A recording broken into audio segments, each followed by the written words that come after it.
धन्वन्तरिम् आदिदेवं सुरासुरैः वन्दितपादपद्मम् लोके जरारुग्भयमृत्युनाशं दातारमीशं विविधौषधीनां धन्वन्तरिं रमानाथं सर्वरोगनिवारकम् आयुर्वेदप्रवक्तारं वन्दे पीयूषदायकम् सर्वे जना सुखिनो भवन्तु सर्वे सन्तु निरामयाः। ॐ शान्ति शान्ति शान्तिः।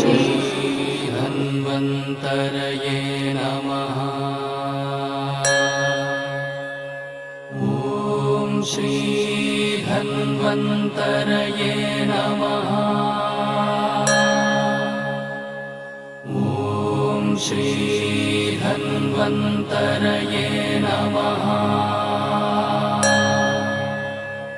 ॐ श्री धन्वन्तरये नमः।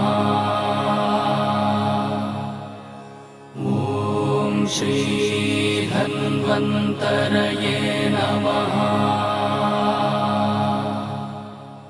ॐ श्री धन्वन्तरये नमः।